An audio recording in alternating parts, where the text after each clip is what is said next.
আসসালামু আলাইকুম। অতীতের ইতিহাস যদি আমরা ঘাঁটি তাহলে এরকম বহু দেখা গিয়েছে যে অনেক প্রতাপশালী রাজা যুদ্ধে পরাজিত হয়ে পালিয়ে গিয়েছিলেন।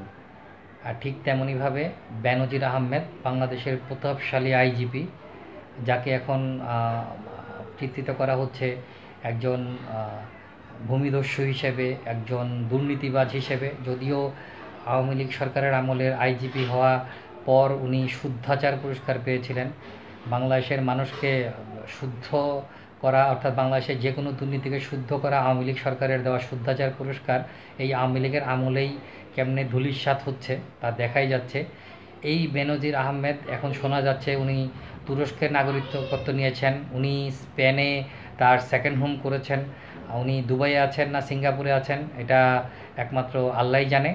তবে একটা জিনিস খুব সত্য যে বেনজির আহমেদকে বাংলাদেশ থেকে প্রস্থানের সুযোগ সরকার করে দিয়েছে।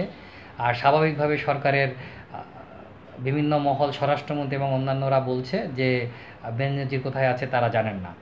একটা জিনিস খুব সত্য, আমাদের বাংলাদেশে বসে হারুন সাহেব কলকাতার খুনের সমাধান দিয়ে দিচ্ছেন।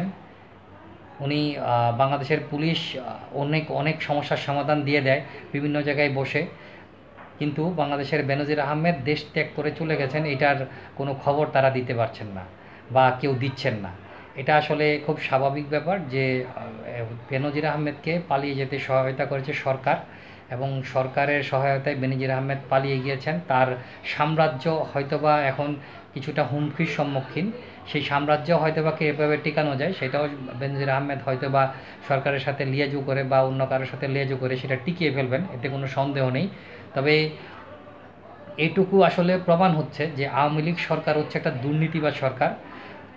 এই আওয়ামী লীগ সরকারের যতগুলো লোকজন জড়িত, তাদের যেখানেই হাত দিবেন সেখানেই দুর্নীতি পাবেন। অতএব এই দুর্নীতিবাজ সরকার যতদিন পর্যন্ত বাংলাদেশে আছে, বাংলাদেশের উন্নয়নের গল্প আপনি শুনবেন কিন্তু উন্নয়ন পাবেন না। বাংলাদেশের মানুষ উন্নয়নের গল্প শুনবে, গল্প দেখবে, কিন্তু সত্যিকার যে উন্নয়ন সেটা কখনোই পাবেন না এবং কখনোই পাওয়া সম্ভব না। যাই হোক, বাংলাদেশের প্রধান বিরোধী দল বিএনপি অনেকগুলো ইস্যু হাতে ছিল, হাতে আছে, সেগুলোকে কাজে লাগাচ্ছে না বা লাগাতে পারছে না, বা তারা অপেক্ষা করছে যে সরকার আরেকটু দুর্বল হোক।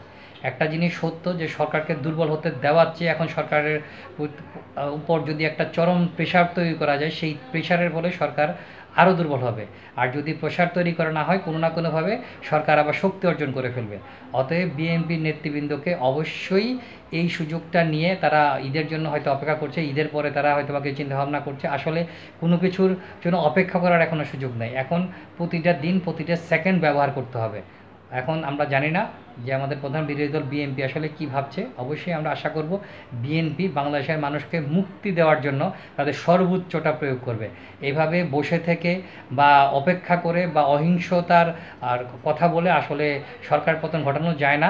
সরকার পতন ঘটাতে হলে মাঠ দখল করতে হবে, শক্তি প্রদর্শন করতে হবে। আমরা আশা করব বিএনপি তার শক্তি প্রদর্শন করবে। ধন্যবাদ।